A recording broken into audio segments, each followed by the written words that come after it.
is Doug Campbell. He's running as a candidate for Attorney General.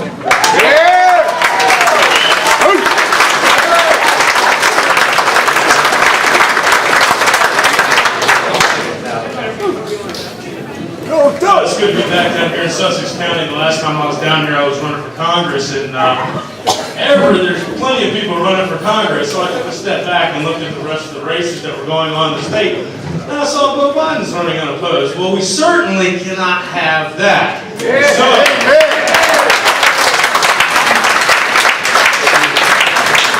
Since diving into this new job, I'm becoming more and more excited about the possibilities for real change that we can actually affect here in the state. Who feels like they're getting justice from the Department of Justice here in the state? Not too many.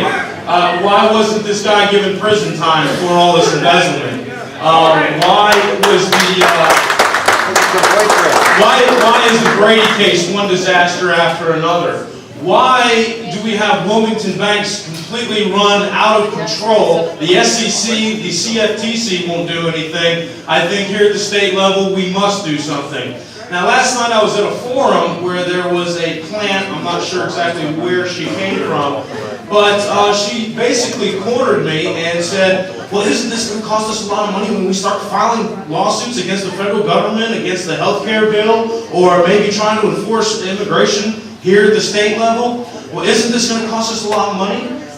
We were at a forum at American Legion.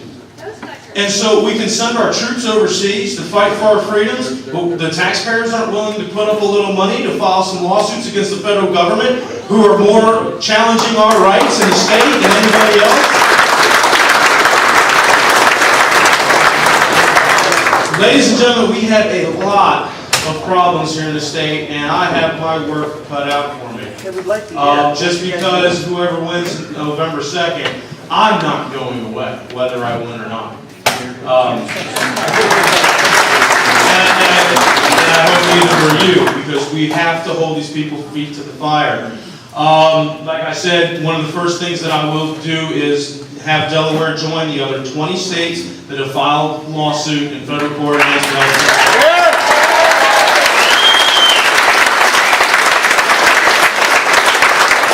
We are going to return the power to the sheriffs. Now, this is going to have to be done incrementally. Just like they've gotten us, we have to get them. And moving incrementally, I think we can make the county sheriffs, the elected sheriffs, the chief law enforcement officers for the counties again.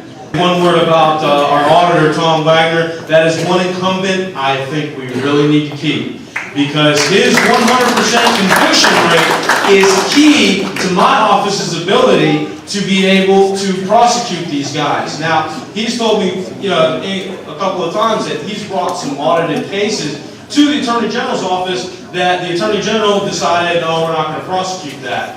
Well, I hope he's still got those on file, because I'd sure like to take a look at them.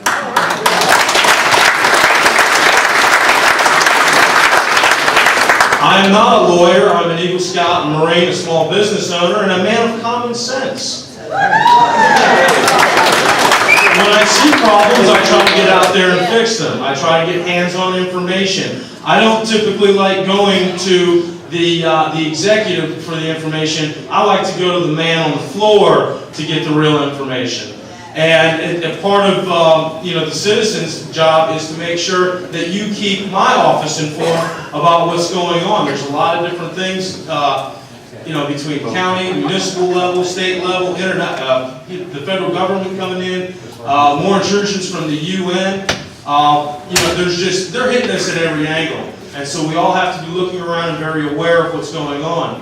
I want to make sure that the detectives and investigators are communicating with victims. The more people I talk to, anytime that something happens to them, their house gets broken into or whatever, they'll get the initial contact with the investigators and then never hear from them again.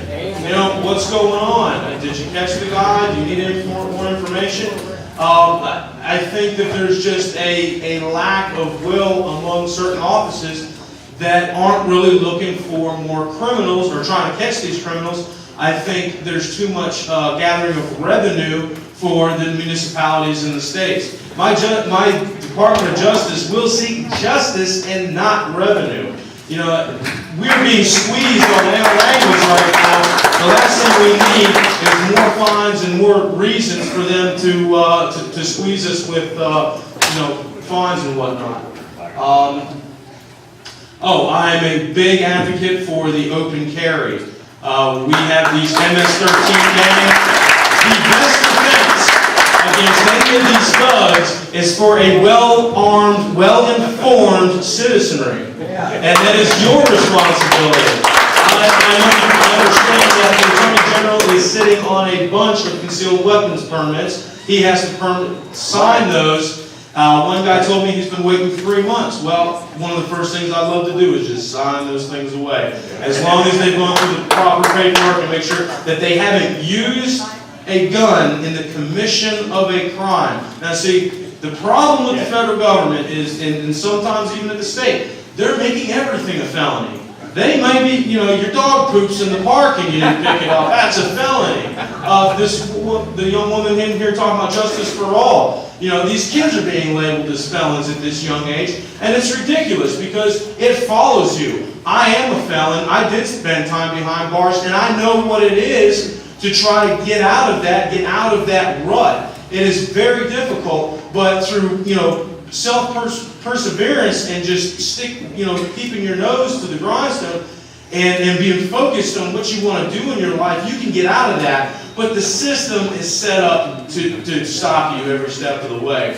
One of the things I'd like to see done in the prisons is we're going to pull out these weight sets and replace them with books. I am sure that there are storehouses of old textbooks of some sort, science and math, history, that we can give these guys. I know when I was in there, this is down in North Carolina, 7 years ago, 6 or 7 years ago,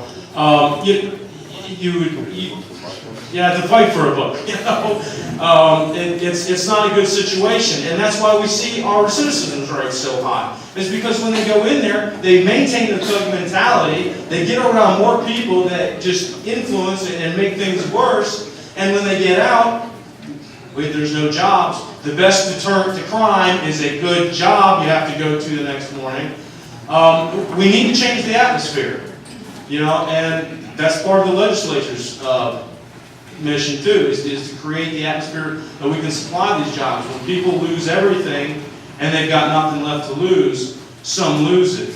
And as we see the increase in joblessness and despotism, we're going to see an increase in crime. And that's why I'm telling everybody, go get armed and go get ammunition. They're trying new stuff with the ammunition now where it's going to be dead after 5 years. The new caps on the ends of the shell casings where they would fail after 5 years of storage. Had some problems, ladies and gentlemen. And with that, I'll open up to questions.